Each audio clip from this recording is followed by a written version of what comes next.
अगला है IP Pavlov. तो आईपी पावलोव ने क्लासिकल अनुबंधन सिद्धांत दिया था। इस बात को याद रखिएगा, बहुत बार पूछा गया है कि क्लासिकल अनुबंधन का सिद्धांत किसने दिया।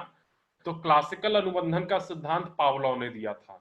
और पावलोव पहले नोबेल पुरस्कार प्राप्त मनोवैज्ञानिक हैं। और ये रूसी मनोवैज्ञानिक हैं और इन्हें शारीरिक या शरीर वैज्ञानिक भी कहा जाता है, शरीर मनोवैज्ञानिक भी कहा जाता है।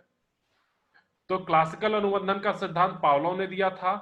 प्रथम नोबेल पुरस्कार प्राप्त मनोवैज्ञानिक आईपी पावलोव ही हैं और ये रूसी शरीर मनोवैज्ञानिक हैं। इस सिद्धांत के 5 नाम हैं और वो इस तरीके से हैं कि शास्त्रीय अनुबंधन का सिद्धांत, संबंध प्रतिक्रिया का सिद्धांत, सीआर थियरी, क्लासिकल अनुबंधन सिद्धांत और अनुकूलित अनुबंधित अनुक्रिया का सिद्धांत।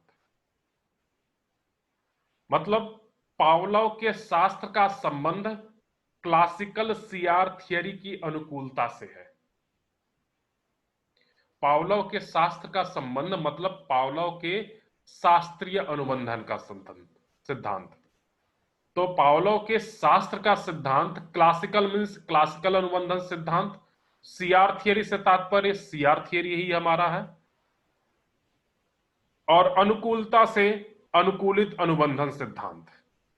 तो इससे आप 5 उपनाम याद रख सकते हैं कि शास्त्रीय अनुबंधन का सिद्धांत, संबंध प्रतिक्रिया का सिद्धांत, सीआर थियरी, क्लासिकल या क्लासिकी, क्लासिकल अनुबंधन सिद्धांत या क्लासिकी अनुबंधन सिद्धांत, और अनुकूलित अनुबंधित अनुक्रिया का सिद्धांत। तो ये सिद्धांत हमारे आईपी पावलोव के ही हैं। अब इनको हम डिटेल में देखते हैं कि पावलोव ने क्या किया था। तो यहां पे देखिए एक फोटो बना हुआ है और उस फोटो में इनके पीछे की कहानी आप लोगों को पता ही है, थ्योरेटिकल पोर्शन, और उस पर हम ज्यादा डिस्कस भी नहीं करेंगे। बस कॉन्सेप्ट क्या था थियरी में उसके बारे में हम डिस्कस करते हैं। तो फिगर में आप लोग देख रहे होंगे कि एक कुत्ता बंधा हुआ है और कुत्ते के गले में पट्टी लगी हुई है और उस पट्टी के थ्रू वो बंधा हुआ है। उसके सामने एक कटोरा रखा हुआ है, कटोरे में कुछ खाना होगा। अब इस फोटो से क्या क्या निष्कर्ष निकाल सकते हैं हम। तो इसमें देखिए 4 चीजें होती हैं। पहला होता है यूसीएस और दूसरा होता है सीएस, तीसरा होता है यूसीआर और चौथा होता है सीआर। क्या क्या मतलब है इसका।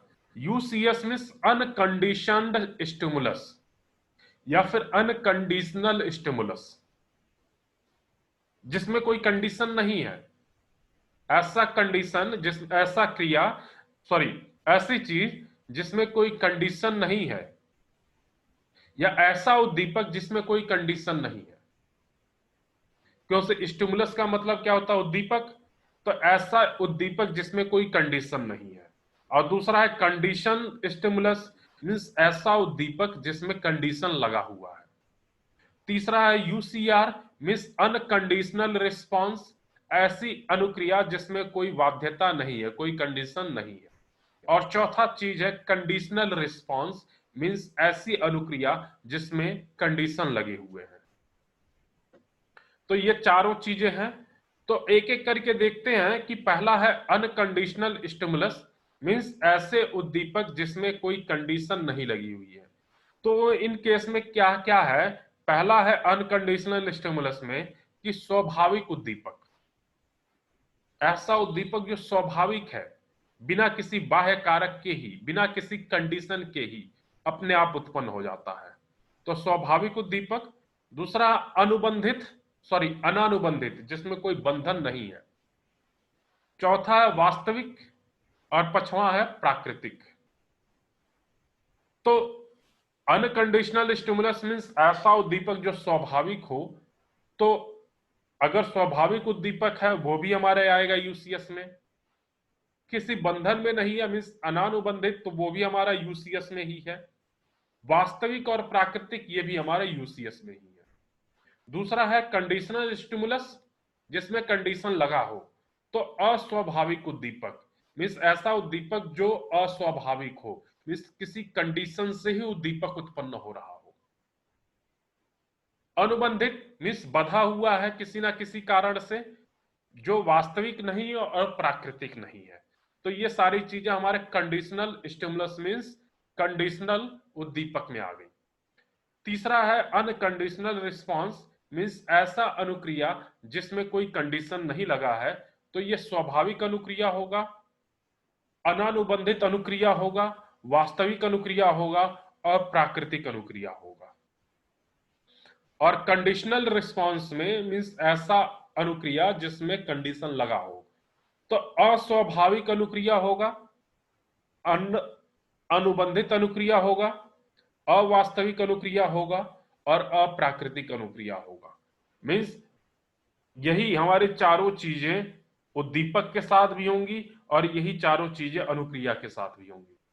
ये चार चीजें हमारे उद्दीपक के साथ होंगे और यही चारों चीजें हमारी अनुक्रिया के साथ होंगी। तो पावलोव के केस में क्या था? तो पावलोव के केस में हमने इनको तीन प्रकार के वर्गीकरण में वर्गीकृत किया। पहला था अनुकूलन से पूर्व, दूसरा अनुकूलन के दौरान और तीसरा था अनुकूलन के पश्चात। तो अनुकूलन से पूर्व क्या था? घंटी बजती थी, घंटी बजने से अनुक्रिया होती थी कि लार ना टपकना। होता क्या था? घंटी बजती थी, कटोरी में खाना आता था, खाना को देखकर कुत्ते के अंदर लार टपकता था कुत्ते की जीभ से और वो खाना खा लेता था। तो खाना उद्दीपक था और लार टपकना अनुक्रिया थी।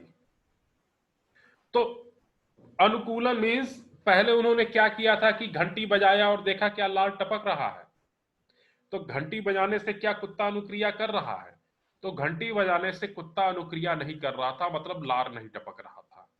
लेकिन जैसे ही घंटी बजाने के साथ साथ उसके सामने हम भोजन लेकर के आए तो अनुक्रिया के द्वारा लार टपकना शुरू हो गया। मीन्स घंटी बजाया और खाना दिया, तो घंटी बजाने के साथ साथ हमने खाना दिया और खाने को देख करके कुत्ते के लार टपकना शुरू हो गया, मतलब लार टपकना स्वाभाविक अनुक्रिया हो गई। और दूसरे केस में अनुकूलन के दौरान घंटी बजाने के साथ साथ भोजन दिया गया, तो अगर घंटी बजाने के साथ साथ भोजन दे रहे हैं तो अनुक्रिया हो रहा है और लार टपकना शुरू हो जा रहा है। तीसरे में अनुकूलन के पश्चात कि केवल घंटी बजा रहे हैं तो भी लार टपक रहा है। देखिए तीनों केस में अनुकूलन के पूर्व क्या हो रहा है कि घंटी बजा रहे हैं तो लार नहीं टपक रहा है, लेकिन भोजन दे रहे हैं तो लार टपक रहा है। अलग अलग क्रिया है। घंटी बजाया, कुत्ते में लार नहीं टपका, फिर दूसरी बार भोजन दिया तो लार टपक गया। तो लार टपकना, भोजन को देख करके लार टपक रहा है, ये तो स्वाभाविक अनुक्रिया हो रही है, अनकंडीशनल रिस्पॉन्स। दूसरे में घंटी बजाने के साथ में तुरंत प्लेट में भोजन दे दिया तो अनुक्रिया क्या हो रहा है? लार टपक रहा है और यह स्वाभाविक अनुक्रिया हो रही है। और तीसरे केस में केवल घंटी बजा दिया और लार टपकना शुरू हो गया, तो यह अस्वाभाविक अनुक्रिया हुई। अब उसके अंदर आदत बन गई, वो समझ गया कुत्ता कि जैसे ही घंटी बजेगी खाना तो मिलेगा ही। पहले केस में घंटी बजाया था तो उसको इतना पता नहीं था कि घंटी बजाने के साथ साथ खाना आएगा, तो घंटी बजाया तो लार नहीं टपका, पता नहीं क्यों घंटी बज रहा है। लेकिन जब हम खाना दिए तो लार टपकना शुरू हो गया। अनुकूलन के दौरान घंटी के साथ हमने खाना दिया, तो घंटी के साथ खाना दिया तो लार टपकना शुरू हो गया, स्वाभाविक अनुक्रिया हो गई। जब वो इस काम में एक्सपर्ट हो गया तो अनुकूलन के पश्चात क्या हुआ? जैसे ही हमने घंटी बजाया तो बिना खाना दिए हुए केवल घंटी बजाने पे लार टपकना शुरू हो गया। तो ये हमारे पावलोव के सिद्धांत थे। आई थिंक आप लोगों को ये क्लियर हो गया होगा पावलोव का सिद्धांत।